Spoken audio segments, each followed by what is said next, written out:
सत श्री अकाल जी, बहुत बहुत स्वागत है। लेके हाजिर है programme immigration insights with Mandeep.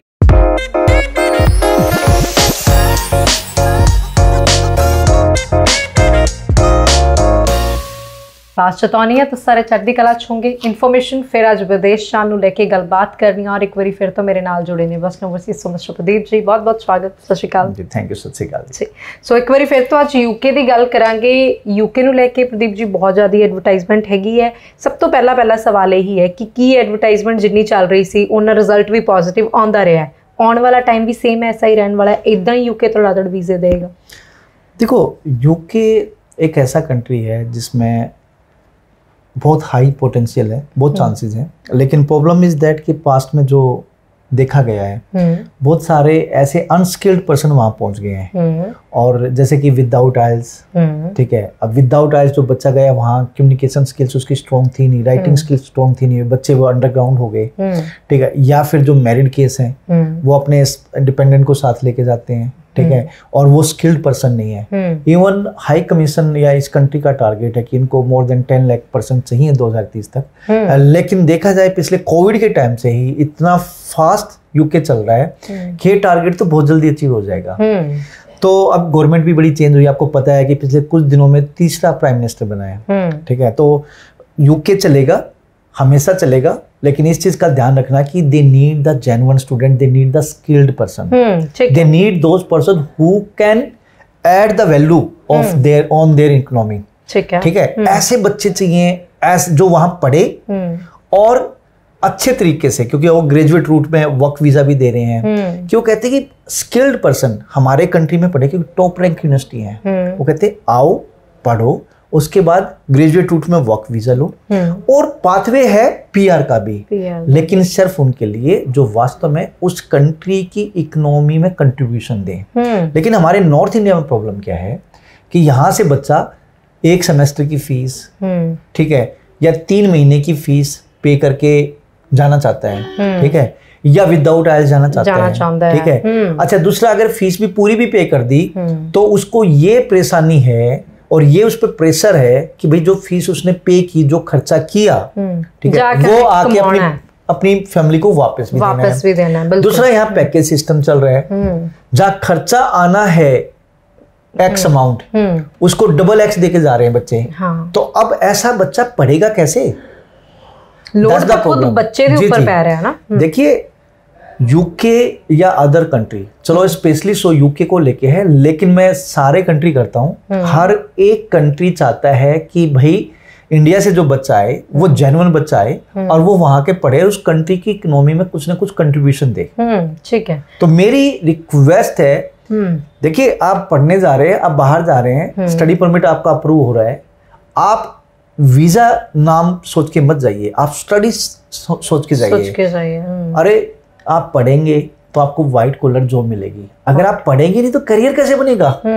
सही गल है। जो बच्चा अच्छी पढ़ाई लेता है, जिसने बैचलर मास्टर्स अपनी कंप्लीट की है, ठीक है, एम्प्लॉयर हमेशा उसको वेलकम करता है और वो कंट्री भी वेलकम करता है, ठीक है। आफ्टर ऑल लैनी तो हरेक कंट्री ने क्रीम प्रोफाइल ली है ना।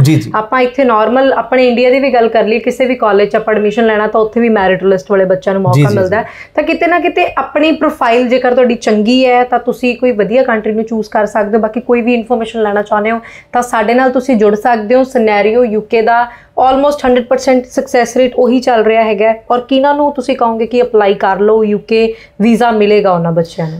देखिए, अगर सक्सेस रेट की बात करें, सक्सेस रेट मोर देन 99% है अभी भी। जिस बच्चे को कैश मिल गया उस बच्चे के हाई वीजा चांसेस है, बशर्ते कि कोई फेक डॉक्यूमेंट ना लगा हो, राइट। अब इसके पीछे रीजन क्या है? हाई कमीशन ने यूनिवर्सिटीज और कॉलेज जो कि हायर एजुकेशन में आते हैं, उनका को ये बोल रखा है कि अगर आपका सक्सेस रेट हाई रहेगा तो आप इंटरनेशनल स्टूडेंट्स को बुला सकते हो, राइट। अगर मोर देन 10% आपका रिफ्यूजल रेट आ गया तो you never ever can host the international students, right. तो इंटरनेशनल स्टूडेंट को होस्ट करना है, बुलाना है, तो आपको सक्सेस रेट मेंटेन रखना होगा। दैट्स द रीजन जितने भी हायर एजुकेशन प्रोवाइडर्स हैं वो स्टूडेंट उठाते हैं जो अच्छे हों, ठीक है, उनका क्रेडिबिलिटी इंटरव्यू होता है, राइट। तो क्रेडिबिलिटी इंटरव्यू जिस बच्चे ने क्लियर किया उसको कैश लेटर मिला, और जिस बच्चे को कैश लेटर मिला उस बच्चे का सक्सेस रेट हमेशा अप्रोक्स 100% के आसपास रहा, बशर्ते कि कोई फेक डॉक्यूमेंट ना हो।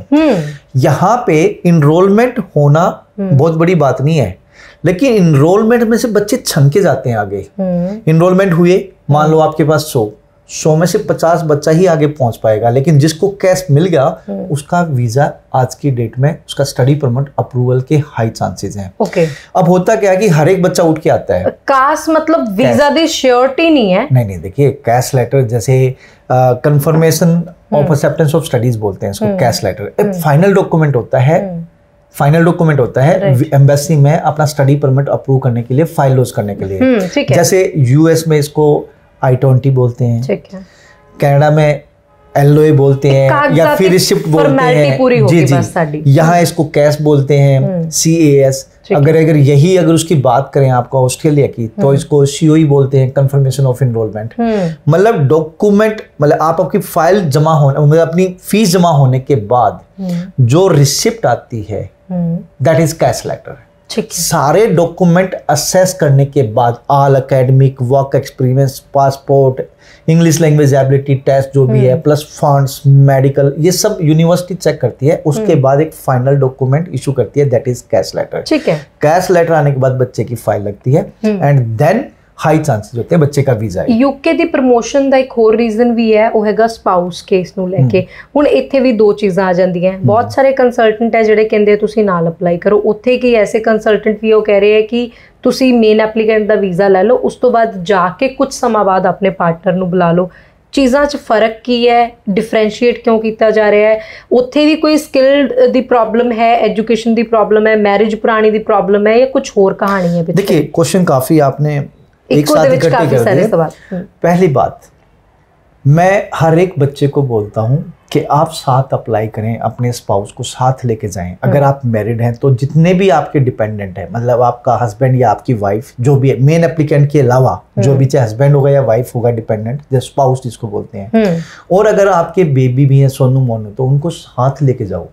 ठीक है। बाद में अप्लाई करोगे, बाद में भी वीजा लग जाएगा। जब यहाँ पॉसिबिलिटीज हैं, अपना एम्बेसी ने ऑलरेडी ये फैसिलिटीज दे रखी है, तो उनको साथ लेके जाओ। 2 महीने बाद फिर आप अप्लाई करोगे तो फिर दोबारा डॉक्यूमेंट रेडी करोगे। अब परेशान तो हो ही, अभी सारे परेशान हो लो, अभी सारे डॉक्यूमेंट रेडी कर लो। तो ऐसा नहीं है। यहाँ हर एक बच्चे को जो वेस्टर्न ओवरसीज को अप्रोच करता है, अगर वो मैरिड है तो हम बोलते हैं आप अपनी वाइफ या हस्बैंड जो डिपेंडेंट आपके हैं उनको साथ लेके जाओ, पहली बात। दूसरी बात, जो आपका डिपेंडेंट स्पाउस है वो जरूरी नहीं है कि वो ग्रेजुएट हो, वो 10th पास है, 10th फेल भी है, तब भी आपके साथ जा सकता है। आपका जो डिपेंडेंट है जरूरी नहीं है कि आप दोनों की मैरिज 1 ईयर ओल्ड हो, जैसे कि ऑस्ट्रेलिया में होती है। यहाँ तो चाहे आपकी सेम डे मैरिज हुई तो सेम डे भी लगा सकते हो, मतलब नेक्स्ट डे भी आप फाइल लगा सकते हो, एक दिन पुरानी मैरिज पे भी आप फाइल लगा सकते हो। तो मेरा एक तरह से यहाँ पे यही बोलना है कि भाई अगर आप मैरिड हैं तो आप अपने डिपेंडेंट्स को साथ लेके जाएं, that is good one. Okay, marriage केड़ी वैलिड हैगी है? तुसी अपने रीति रिवाजां अनुसार ब्याह करदे हो या फिर कोर्ट मैरिज वैलिड है? बिल्कुल कोई मसला नहीं है, जिन्ना मर्जी पुराना ब्याह होवे चाहे नवा ब्याह होवे, यूके वीजा दे रहे हैं सारी प्रोफाइल वालियां नूं। देखो, आपकी मैरिज 1 डे ओल्ड है चाहे आपकी 10 साल पुरानी है, कोई दिक्कत नहीं है। अगर आपका रिलेशनशिप जेन्युइन है तो वीजा लगेगा, लेकिन उसके प्रूफ देने होंगे। प्रूफ है मैरिज सर्टिफिकेट जो कि कोर्ट में रजिस्टर्ड होता है। ठीक है। आपने मंदिर में जाके शादी कर ली, आपने गुरुद्वारे में शादी कर ली, तो वो तो चलो हमारे रीति रिवाज है कि हम ऐसे करते हैं, लेकिन उसका प्रूफ आपको देना पड़ेगा कि ये मैरिज आपने की है, और वो है आपकी मैरिज सर्टिफिकेट होना चाहिए। आखिरकार वीजा से कागजातां दे आधार दे उत्ते लेना, ਤਾਂ ਡਾਕੂਮੈਂਟੇਸ਼ਨ ਜਿਹੜੀ ਹੈ ਉਹ ਕੰਪਲੀਟ ਹੋਣੀ ਜ਼ਰੂਰੀ ਹੈ। ਥੋੜੀ ਜਿਹੀ ਅਸੀਂ ਫੰਡਸ ਦੀ ਗੱਲ ਵੀ ਇੱਥੇ ਕਰ ਲੈਂਦੇ ਆ। ਸਿੰਗਲ ਬੰਦੇ ਨੂੰ, ਸਪਾਊਸ ਨੂੰ ਕਿੰਨੇ ਫੰਡ ਚਾਹੀਦੇ, ਕਿਉਂਕਿ फंड्स किते ना किते सक्सेस रेट ऊपर प्रभाव पाता है, जरूरी है फंड्स के ऊपर फोकस करना भी। देखिए यहाँ पे 2 चीजें हैं, आपकी ट्यूशन फीस और लिविंग कॉस्ट। आप इनर लंदन जा रहे हैं, आउटर लंदन जा रहे हैं, ये टॉपिक ऐसा है, इसको हम अगले चैप्टर में जरूर कवर करेंगे और डिटेल में करेंगे। लेकिन मैं बताना चाहूंगा कि स्टूडेंट्स को अपने फंड्स जिसमें अपनी ट्यूशन फीस और अपनी लिविंग कॉस्ट इनर लंदन या आउटर लंदन जहाँ भी जा रहे हैं वो आपको दिखाने होंगे। ऐसे ही आपका स्पाउस है तो स्पाउस की लिविंग कॉस्ट आपको दिखानी है। इसके अलावा और भी कोई डिपेंडेंट साथ जा रहा है, बेबी जा रहे थे, उनकी लिविंग कॉस्ट आपको दिखानी पड़ेगी। ठीक है। अब 3 मोड में ये पैसे हो सकते हैं, फंड्स हो सकते हैं। आप एजुकेशन लोन दिखा सकते हैं अपने केस में, ठीक है। इसके अलावा आप सेविंग दिखा सकते हैं, आप एफडी दिखा सकते हैं। राइट। जो स्टूडेंट है वो स्टूडेंट अपने अकाउंट में दिखा सकता है, वो अपने मम्मी पापा के अकाउंट में भी दिखा सकता है। ओके, ठीक है। एजुकेशन लोन जो है वो आपके नाम से होना चाहिए, साथ साथ में आपके मम्मी पापा के अलावा किसी और नाम, किसी पर्सन का नाम उस एजुकेशन लोन लेटर में नहीं होना चाहिए। कई बार क्या होता है, बोरोवर, को बोरोवर, गारंटर, दादा दादी या कोई चाचा ताऊ ये बन जाते हैं, नहीं चलेगा। उससे आप फीस तो पे कर सकते हो लेकिन फंड के रूप में एम्बेसी में नहीं लगा सकते। कई बार क्या होता है कि प्रॉपर्टी जो बैंक में मॉर्गेज होती है वो दादा के नाम है या किसी और रिश्तेदार के नाम है, ठीक है। वो एजुकेशन लोन से आप फीस तो पे कर सकते हो लेकिन फंड के मोड में उसको भी नहीं दिखा सकते। प्रॉपर्टी अगर कोई मॉर्गेज है तो आपके नाम हो या आपके मम्मी पापा के नाम हो, ठीक है। तो यहाँ पे आपका नाम हो या और साथ साथ में आपके मम्मी पापा हो सकते हैं स्पॉन्सर्स में, गारंटर, बोरोवर, को बोरोवर और कोलैटरल सिक्योरिटी जो है, प्रॉपर्टी कोई अगर है तो वो मम्मी पापा या आपके नाम की होनी चाहिए, इसके अलावा नहीं होनी चाहिए। First thing. सेकेंडली, आप स्टूडेंट हो तो फंड्स आपके नाम या आपके मम्मी पापा के नाम, एफडी या सेविंग। एफडी और सेविंग है तो 28 डेज ओल्ड पुराने होने फंड्स होने चाहिए, ठीक है। अगर आपके मम्मी पापा स्पॉन्सर कर रहे हैं तो आपको रिलेशनशिप प्रूफ दिखाना पड़ेगा, मतलब आपको अपना डेट ऑफ बर्थ सर्टिफिकेट देना होगा, ठीक है। इसके अलावा आपके डिपेंडेंट अगर हैं, डिपेंडेंट में बात करते हैं आपका स्पाउस, ठीक है। तो स्पाउस अपने आप को खुद स्पॉन्सर कर सकता है, वही एफडी या सेविंग के मोड में, उसके मम्मी पापा स्पॉन्सर नहीं कर सकते। या फिर आपका और मेन एप्लीकेंट का, मतलब स्पाउस का और मेन एप्लीकेंट का ज्वाइंट अकाउंट हो तब भी चल जाएगा। अब बात करते हैं अगर बेबी है, ठीक है, बेबी है तो बेबी जो है तो बेबी का मम्मी पापा मतलब स्टूडेंट और उसका स्पाउस, वो दोनों ही तो है उसके मम्मी पापा, वो भी स्पॉन्सर कर सकते हैं। चाहे तो भाई किसी एक के अकाउंट में हो या फिर ज्वाइंट हो जाए, ठीक है। इस तरीके से फंड्स ਨੂੰ मैनेज ਕੀਤਾ ਜਾਏਗਾ और यही फंड ਜਿਹੜੇ ਆ ਇਸੇ ਆਧਾਰ ਦੇ ਉੱਤੇ ਤੁਹਾਡਾ ਵੀਜ਼ਾ ਸਕਸੈਸਫੁਲੀ ਗ੍ਰਾਂਟ ਕਰਾਉਣ ਚ ਹੈਲਪ ਕਰਨਗੇ।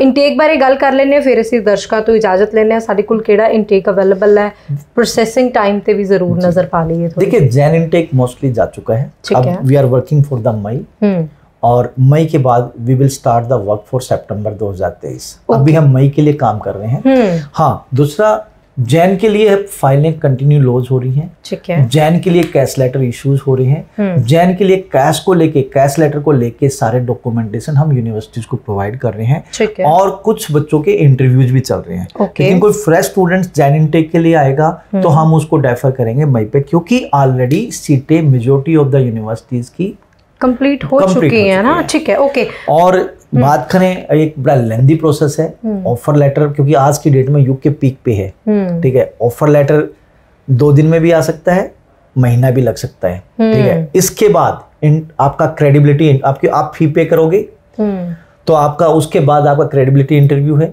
पैसे आपको 28 दिन पुराने करने हैं। तो क्रेडिबिलिटी इंटरव्यू में आपको अलग से बात, जब तक आप प्रिपेयर नहीं होगे तब तक आपका हम यूनिवर्सिटी से इंटरव्यू नहीं करा सकते, तो वो हम आपको प्रिपेयर करेंगे। तो वो क्रेडिबिलिटी इंटरव्यू में भी टाइम लगना है। उसके बाद ये सारे आप फी पे कर दी, क्रेडिबिलिटी इंटरव्यू क्लियर हो गया, फिर आपको कैश लेटर के लिए प्रोसेस करना है।